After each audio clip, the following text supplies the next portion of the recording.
Hello everyone, welcome to our channel Education Hotspot. So हम continue कर रहे हैं अपने 10 डेज 100+ टॉपिक की सीरीज़ को एंड यहाँ पे हम कवर कर रहे हैं एक और सोशोलॉजी के इंपॉर्टेंट टॉपिक को। अब स्क्रीन देख के आपको एक थिंकर का नाम माइंड में आ गया होगा। आपको पता है इंपॉर्टेंट कॉन्सेप्ट किस थिंकर से रिलेटेड है, वो पूछा जाता है एग्जाम में, डायरेक्टली क्वेश्चन आते हैं, तो काफ़ी सारे कंसेप्ट आपको क्लियर होने बहुत ज़्यादा ज़रूरी हो जाते हैं।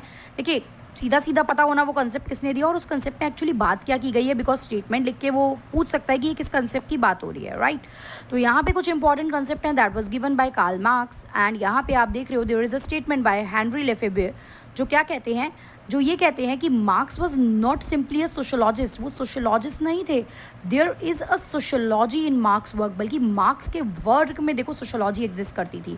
अब Karl Marx is a name जो आप सोशोलॉजी के स्टूडेंट भी पढ़ते हो, पॉलिटी के स्टूडेंट भी पढ़ते हो, इकोनॉमिक्स के स्टूडेंट भी पढ़ते हैं, तो मल्टीपल सब्जेक्ट में कार्ल मार्क्स को पढ़ाया जाता है। तो दैट्स वाई वो कह रहे हैं कि उनको सिर्फ एक सोशोलॉजिस्ट मत समझिए, he was way beyond sociologist, मतलब वो काफ़ी सारी लाइक यहाँ पे ट्रेड्स उनके हमें देखने को मिलते हैं एंड उनके वर्क में हमें सोशोलॉजी देखने को मिलती है। तो अगर पूछ ले कि ये स्टेटमेंट किसने दी तो आपको पता होना चाहिए। देन कार्ल मार्क्स का पहला कंसेप्ट, मैं देखिए कंसेप्ट डिटेल में नहीं बता रही हूँ, नाम देख रहे हैं और क्या थोड़ा जिक्र किया ये देख लेते हैं।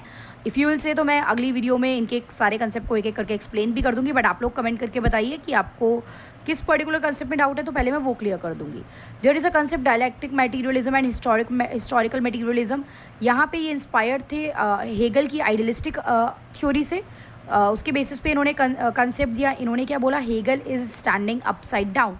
पूछ सकता है किस बेसिस पे, किस थ्योरी के बेसिस पे इन्होंने Hegel is standing upside down बोला। तो इनके कहने के अकॉर्डिंग मटेरियल पहले आया देन आइडियाज़ आए। हेगल क्या कहते थे कि आइडियाज़ पहले आए हैं, हमारे माइंड में एक आइडिया आया, फिर हमने उसको मटेरियल चीज़ों में कन्वर्ट किया। बट कार्ल मार्क्स कहते हैं नहीं भाई, हेगल उल्टी बात कर रहे हैं, पहले मटेरियल चीज़ें थी, उन मटेरियलिस्टिक चीज़ों को देख के हमने आइडियाज़ को फ्रेम करना स्टार्ट करा, राइट।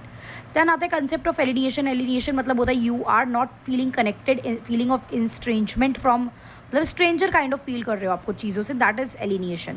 तो कार्ल मार्क्स बेसिकली 4 टाइप के एलिनिएशन की बात करते हैं। Alienation from the production process, जो वर्कर्स प्रोडक्शन, अच्छा एलिनिएटेड कौन फील कर रहा है, सबसे पहले एलिनिएटेड वर्कर्स फील कर रहे हैं। द वर्कर्स क्लास जो है, वर्किंग क्लास जो है, वो एलिनिएटेड फील कर रहे हैं किस किस चीज़ों से, जिस प्रोडक्ट को वो बना रहे हैं उस प्रोडक्शन के प्रोसेस से, वो प्रोडक्ट जो बना रहे हैं उस प्रोडक्ट से, अपने साथ में काम करने वाले फेलो वर्कर्स से एंड अपने आप से भी। तो ये 4 जो है एलिनिएशन के फॉर्म्स हमें देखने को मिलते हैं। फिर क्लास स्ट्रगल की इन्होंने बात की, क्लास कॉन्फ्लिक्ट की, दैट देयर आर 2 ग्रुप्स जिनके बीच में कॉन्फ्लिक्ट एग्जिस्ट करता है, that is capitalist and working class, bourgeois and proletariat. Bourgeoisie are the capitalistic class जिनके पास रिसोर्सेज हैं, जिनको आप हैव कहते हो, and proletariat were the working class जिनको एक्सप्लॉइट किया जा रहा है बाय द कैपिटलिस्ट पीपल। वहीं से इन्होंने क्लास कॉन्शियसनेस की बात की कि आपको अवेयर होना चाहिए, आपको किसको, वर्किंग क्लास को ये अवेयरनेस होनी चाहिए that they belong to a certain class, कि वो एक क्लास से बिलोंग करते हैं और उनके साथ इनजस्टिस हो रही है, they are being exploited by the capitalist people, उनके साथ एक्सप्लॉइटमेंट हो रही है। तो आपको ये चीज़ पता होनी चाहिए। तो उसके लिए उन्होंने बोला जब तक आपको क्लास कॉन्शियसनेस नहीं होगी कि हम एक साथ हैं और हम एक ही जैसे इशू फेस कर रहे हैं, तब तक आप अपने लिए वॉइस रेज नहीं करोगे। इनफैक्ट ये तो वर्किंग क्लास से कहते थे दैट आपको रिवोल्यूशन लानी होगी, आप if you want to change your situation then क्रांति लानी होगी। ये कहते भी थे that revolutions are the locomotives of the society.